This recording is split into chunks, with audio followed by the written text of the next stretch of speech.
Bonjour à tous, bienvenue dans une vidéo un petit peu spéciale. Comme vous voyez, je suis devant une très belle bibliothèque. Vous vous en souvenez sûrement, Florian avait fait une vidéo, la collection de Florian, parce qu'il s'appelle Florian et qu'il a une collection. Moi aussi j'ai une petite collection. Je me suis dit pourquoi pas faire la même chose. C'est pas ma bibliothèque, j'ai essayé de tout rassembler, tout ce que je vais essayer de décortiquer dans cette vidéo. Moi je précise qu'il n'y aura pas de DVD et de Blu-ray, vu que j'en possède pas forcément. Mais il y a quand même des trucs en rapport avec le cinéma, beaucoup de bouquins, beaucoup de livres, des vinyles et aussi un truc qui peut vous intéresser, des appareils photo argentiques. Donc on va commencer avec les bouquins. Florian en avait parlé, je crois, dans sa collection, mais il y a justement une note sur le cinématographe de Robert Bresson.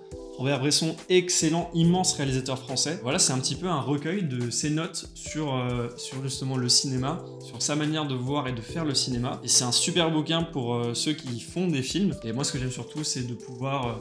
Vous voyez, quand il y a un truc qui vous intéresse, là, vous le soulignez, vous le gribouillez, vous faites des trucs. C'est un vrai journal de bord. Autre bouquin, celui-là, il est un peu plus gros, mais toujours dans le même style. C'est Le temps scellé d'Andrei Tarkovsky, immense réalisateur russe que j'aime énormément. C'est un bouquin qui retrace un petit peu, comme Robert Bresson, sa vision du cinéma, mais cette fois-ci sur un plan un peu plus philosophique. C'est très inspirant. Moi, je le dis personnellement, c'est un bouquin qui m'a énormément inspiré pour écrire des films, ou même pour voir des films, parce que c'est avant tout une manière de réflexion sur le cinéma. Et ce bouquin répond à pas mal de questions, même t'en fait poser. Principalement accessible si vous avez vu les films de Tarkovsky, parce que ça retrace aussi un petit peu par rapport à ses films sa vision. Je crois que c'est mon livre préféré de tous les livres que j'ai vus. Et le dernier, celui-là, il est un peu plus bonus. C'est l'ABCD avec Mark Berman. Ça fait un peu penser, c'est con, mais au dictionnaire de McFly et Carlito. Parce qu'en fait, c'est à chaque fois des mots et des définitions en rapport avec Ingmar Bergman. On va le refilmer, et là on voit le plateau d'un film de Ingmar Bergman est un environnement extrêmement contrôlé. Et à chaque fois, c'est à la fois une encyclopédie dictionnaire, mais en même temps, c'est aussi une biographie du réalisateur, et j'aime énormément Ingmar Bergman. Donc voilà, on passe à la catégorie au-dessus, l'Atlas du cinéma. C'est très très cool en fait, c'est un bouquin qui retrace le cinéma par continent en fait. Là on a l'Europe, l'Amérique latine, là c'était l'Amérique du Nord. On a aussi l'Asie, enfin ouais, vous avez compris, il y a tous les continents. C'est très très bien, c'est super bien écrit parce qu'à chaque fois en fait, là on a par exemple une page complète sur Almodovar. Voilà, si comme moi vous aimez beaucoup le cinéma étranger ou le cinéma dans sa globalité, Opération Dragon pour Hong Kong, super terre de cinéma. Donc voilà, moi j'aime beaucoup, j'avais envie de faire une vidéo en plus dans ce style-là. Je retrace un petit peu le cinéma par continent ou par pays, parce que je trouve que c'est souvent très effleuré comme cinéma, le cinéma étranger en dehors du Royaume-Uni, de la France et des États-Unis. Deuxième bouquin, donc c'est comme vous avez compris, Wes Anderson, je pense que ça se remarque avec la couverture. Là j'aime beaucoup la forme déjà du livre, parce qu'en fait ça fait référence au papier cadeau de The Grand Budapest Hotel. C'est un bouquin qui retrace sa filmographie, donc de Bottle Rocket jusqu'à, là je crois jusqu'à L'île aux chiens, avec un petit peu The French Dispatch parce que le bouquin a été terminé je crois avant la sortie du film. Il y a quand même des images du film. Donc voilà, très très cool. Si vous aimez Wes Anderson, c'est super bien illustré, c'est super beau. À chaque fois avec des petits textes qui sont accompagnés pour décrire la scène, pour parler des inspirations aussi de Wes Anderson. Darjeeling Limited, faut le voir absolument, c'est un très très bon film. Et le dernier des gros bouquins sur le cinéma, on est toujours dans les Anderson, mais cette fois-ci c'est Paul Thomas. Paul Thomas Anderson Masterworks, c'est un bouquin qui retrace toute la filmographie de Paul Thomas Anderson, c'est en anglais par contre. Là on a There Will Be Blood, et à chaque fois, il y a des petites explications sur le film, des petites explications sur des effets de mise en scène, sur aussi ses références pour à chaque fois, chaque plan, chaque scène, avec des espèces d'illustrations. Et par contre, je crois que ça s'arrête à Phantom Thread, ça s'arrête pas à Licorice Pizza, malheureusement. D'ailleurs, je recommande si vous n'avez pas vu Licorice Pizza. C'est un excellent film de Paul Thomas Anderson, et je pense que si il ressort une édition avec Licorice Pizza, je l'achète juste pour Licorice Pizza, parce que c'était un film incroyable. C'est le moment que je devrais couper au montage, mais voilà. On reste dans le cinéma, là avec deux petits livres. Celui-là, je pense que vous le connaissez, c'est 100 films sans histoire, de Jean-Baptiste Toussaint, aka Tales from the Click. J'aime déjà énormément ses concepts sur sa chaîne YouTube, que ce soit Tabs, que ce soit Video Store, et c'est très cool. Moi qui adore les petits trucs croustillants sur le cinéma, je me souviens qu'on en parlait souvent en live, parce qu'on fait des lives sur Twitch d'ailleurs. Si vous n'êtes pas abonné, abonnez-vous à la chaîne Twitch, parce qu'on fait des lives très régulièrement, au moins un par semaine d'ailleurs. Celui-là beaucoup plus accessible pour ceux qui viennent de débuter dans le cinéma. C'est tout sur le cinéma. Voilà, je pense que ça explique très bien. Je crois qu'il y a une nouvelle édition qui est sortie. La cover, elle fait pas très envie, je peux l'avouer, mais c'est super bien parce que c'est par ordre chronologique à chaque fois des films, des époques du cinéma. C'est super bien fait. Je peux mettre par exemple un truc au pif. Brève rencontre de David Lean, c'est un de mes films préférés, super. À chaque fois, ils décrivent les scènes principales, un petit peu les intentions du réalisateur, il y a un léger texte aussi. Et voilà, c'est très très cool, c'est aussi par ordre chronologique, donc j'aime beaucoup. Si vous avez envie de découvrir un cinéma plus ancien, un cinéma plus récent, un cinéma d'une autre culture, Je le recommande vraiment. Maintenant, dans des bouquins qui sont moins axés cinéma, mais plus art en général, parce que je suis un énorme passionné de peinture. Justement, j'achète aussi énormément de livres de peinture. Ils sont très très gros et très très lourds. Ça peut aider à faire du sport, mais voilà. Bah déjà, il y a celui-là. C'est Van Gogh, tout l'œuvre peinte. Comme vous l'avez compris, c'est toute l'œuvre peinte de Van Gogh. Tous ces tableaux qui ont été retrouvés, forcément, et qui lui ont été attribués. Et à chaque fois, c'est du coup une impression magnifique de ces tableaux avec un texte à côté qui décrit l'œuvre. C'est ce que j'aime particulièrement avec la peinture en général et avec ce genre de bouquin. C'est à chaque fois l'explication qui va avec, l'intention du peintre, pourquoi il a fait ça, dans quelles conditions de sa vie il a fait ça, parce que c'est souvent lié, voilà, et c'est ce que j'aime beaucoup et c'est ce que j'adore avec ce bouquin. Van Gogh, ça reste quand même le peintre le plus connu de son époque. C'est une chance d'avoir un truc pareil, un recueil pareil de toute son œuvre. Il y en a un autre, celui-là, je l'ai acheté il y a pas si longtemps. C'est Histoire de l'art en images, Jeune fille à la perle de Vermeer. C'est un peu dans le même style que Tout sur le cinéma, mais cette fois-ci sur la peinture, de l'origine de l'art. Jusqu'à aujourd'hui, c'est principalement axé sur de l'art comme la peinture ou la sculpture. C'est magnifique, c'est à chaque fois extrêmement bien illustré. Il y a des fois des petits passages avec des zooms sur des peintures. Là par exemple, il est très très long. Et là par exemple, on peut voir Frida Kahlo et on a un zoom sur du coup le cœur, voilà, qui est juste ici. Et il te donne une petite explication. Je recommande, celui-là il est disponible partout parce qu'il est sorti il n'y a pas si longtemps. Et le dernier sur la peinture, c'est un livre sur Monet. Monet, c'est je pense mon peintre préféré. Et celui-là il est assez particulier en fait, c'est aux éditions Hazan qui font souvent des bouquins dans ce style-là. Comme vous voyez déjà, il y a une matière très particulière, vous ne pouvez pas le voir vu que vous êtes sur une vidéo. Il y a une matière très particulière, très agréable. Et en fait, ce qui se passe, c'est que quand vous l'ouvrez, boum, il y a une... Oh bah c'est une de mes préférées en plus. Il y a une peinture. Et c'est voilà, c'est plusieurs peintures de Monet. Bah voilà, encore une autre de mes préférées, La jeune fille à l'ombrelle, les meules. C'est super beau, c'est super bien fait. L'impression, elle est magnifique à chaque fois. Ça, c'est un truc qu'il faut regarder quand vous achetez des livres sur la peinture. C'est la qualité de l'impression. Mais vraiment, je recommande. Moi qui aime trop Monet, qui ai déjà 5-6 bouquins sur Monet, je dois avoir aussi des reproductions de lui. Et pour finir avec les livres, là, on va pouvoir en plus enchaîner avec la catégorie suivante, avec un livre sur David Bowie. Du coup, c'est The Rise of David Bowie. Encore une fois, c'est un livre photo, un livre illustré. Du coup, de 72 à 73, c'est tourné pendant cette période-là, pendant une période assez active d'ailleurs dans la carrière de Bowie, donc c'est très intéressant. C'est voilà, à chaque fois des photos de David Bowie sur scène, en concert. Où il est en train de jouer, il est en train de parler avec des gens, là il est en train de manger. Alors, vous avez jamais vu David Bowie en train de manger, bah là il est en train de manger. Je savais même pas qu'il pouvait manger ce mec. C'est un bouquin très très beau que je recommande vraiment, c'est une amie qui me l'a offerte. Donc merci à toi de me l'avoir offert parce que je suis trop content de ce livre. Et on va pouvoir enchaîner avec la catégorie suivante, les vinyles. Donc là ça va être particulier parce que j'en ai beaucoup. Là il n'y a pas tout, mais j'en ai pas mal. Déjà là on commence, on est dans le cinéma, forcément la BO de La La Land. City of stars, are you shining just for me? Je crois que c'est ma seule BO que j'ai. Mais ça reste quand même une BO magnifique. C'est trop bien, magnifique. C'est mon père qui me l'a offert, donc voilà, merci papa. Peut-être vous parler de mes préférés. C'est Igor, de Tyler the Creator.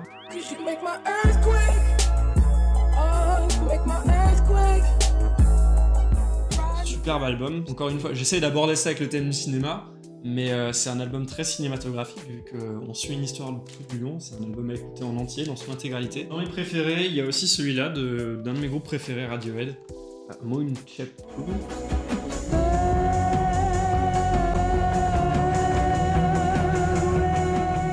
Leur dernier album. J'aime beaucoup la présentation du coffret, enfin du vinyle. Et alors je sais pas si je vais vous le montrer, mais du coup le vinyle est blanc, voilà. J'aime bien, c'est du blanc, bien blanc, tu vois. Et ça c'est un truc que je cherche beaucoup quand j'achète des vinyles. C'est essayer de me prendre une édition un peu limitée avec une couleur particulière. Je sais pas si j'ai toutes les couleurs de l'arc-en-ciel, mais je crois que j'en ai pas mal. J'ai un autre de Tyler, mais je crois que celui-là, le vinyle est noir. C'est Call Me If You Get Lost. What's your name, girlfriend? What's your name? What's your name, girlfriend? What's your name? Le dernier album, magnifique aussi. Moi, j'avais une autre BO en fait. J'ai la BO d'Annette. We love each other so much. Ça, je crois que c'est Florian et Thomas qui me l'ont offert pour mon anniversaire. Magnifique aussi. C'est dans le même style que La La Land, quoi. C'est super beau, c'est super touchant et je pense en vinyle ça peut rendre bien. Je peux vous recommander quoi? Bah là j'ai Punisher de Phoebe Bridgers.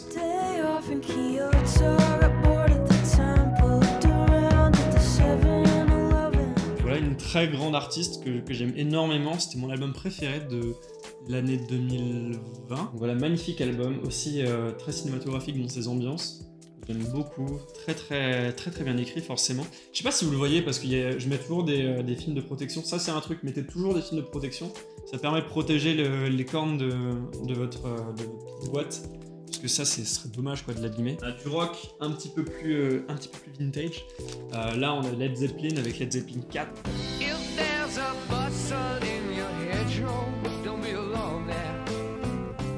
Mon album préféré du groupe, superbe album, magnifique, très beau. J'aime tellement la pochette.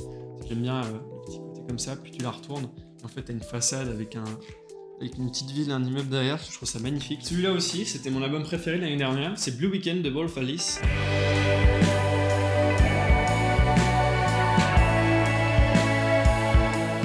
Beaucoup, c'est super beau, c'est très cinématographique. J'avais commandé l'édition limitée de l'album et avec ça, il m'avait envoyé une cassette. J'ai pas de lecteur cassette, mais une cassette. Et ça, je comprends pas. Un dessous de verre dédicacé par le groupe, donc très cool. Voilà, je suis trop content de ça. Très bel objet aussi. Pour finir avec les vinyles, il y a celui-là qui est indispensable, c'est je pense un de mes albums préférés, c'est My Beautiful Dark Twisted Fantasy de Kanye West.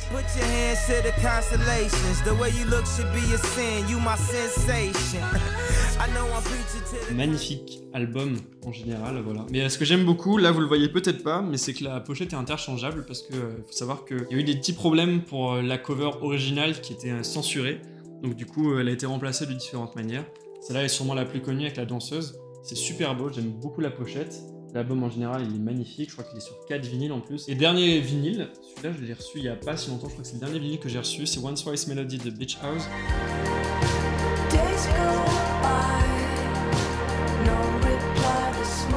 Donc là vous voyez, magnifique coffret que j'avais précommandé bien à l'avance parce que je crois qu'il n'y en a plus trop aujourd'hui. Très beau, ça s'ouvre comme ça, on a un livret magnifique. Je vais peut-être pas l'ouvrir mais voilà, il y a des petites illustrations dans le coffret. Et voilà, avec ça, il y a encore 2 vinyles et un poster. Celui-là, le premier qui est devant, je ne vais pas vous le montrer parce que c'est compliqué à enlever, mais il est bien doré, mais genre un doré qui se rapproche vraiment de l'or, c'est très beau. Voilà, je recommande One Slice Melody de Beach House. Bon, suite et fin de cette magnifique collection. Là, on va passer à la dernière partie, les appareils photo argentiques. Voilà, j'en ai quelques-uns, ça va être plutôt intéressant. On va commencer directement par un Polaroid. Voilà, c'est un Polaroid que j'ai trouvé à Emmaüs, pour tout vous dire. Deuxième appareil photo, c'est un Agfa, c'est un Billy Roll Accord 2. Voilà, très vieil appareil photo. Je sais plus de quand il date celui-là, je crois que je m'étais renseigné. Mais très cool, c'est un flex, je crois que c'est comme ça que ça s'appelle. Ce genre d'appareil photo où en gros, voilà, vous pouvez le rentrer à l'intérieur. Et voilà, il se fait tout petit, vous pouvez le fermer.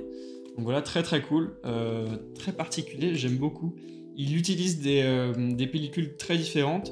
Donc j'ai pas encore pu l'essayer parce que c'est pas des pellicules qu'on trouve partout. L'avant tout acheté parce que je le trouvais magnifique et peut-être un jour je pourrais l'essayer parce que j'aimerais bien voir ce que ça donne un appareil photo comme ça. Donc voilà, très cool, je recommande. Troisième argentique, donc celui-là il est un peu plus moderne. Je crois qu'il date des années 90 si je dis pas de bêtises. C'est un Nikon F601. Celui-là c'est ma grand-mère qui me l'a donné, voilà, je vous le dis. Ce qui est très cool, c'est que vu que c'était à elle, elle a 4-5 objectifs avec, donc c'est plutôt cool. Je l'ai pas encore essayé parce que c'est pas forcément mon style d'appareil photo trop digital pour moi, pour ce genre d'appareil photo. Moi j'aime beaucoup l'argentique, vous le verrez après parce que c'est mes autres argentiques qui sont comme ça, mais quand ils sont bien manuels et que je peux bien gérer chaque réglage, voilà, très cool, ils sont en super bon état en plus. Donc je vous recommande si vous en trouvez un. Un autre argentique, celui-là pour l'anecdote, j'ai trouvé ce matin, parce que je suis allé à Emmaüs, il y avait une vente d'argentique et objectifs. Ça, je recommande vraiment de checker vos Emmaüs du coin si vous cherchez des argentiques. Et là, il y avait plein de passionnés de photos, c'était trop cool, on a pu parler, on a pu se donner des conseils. Et celui-là, je l'ai trouvé à 50 centimes, c'est un Yashica MF3. Ce genre de petit appareil photo argentique avec du coup forcément l'objectif qui n'est pas détachable. Peut-être qu'un jour je vais l'utiliser.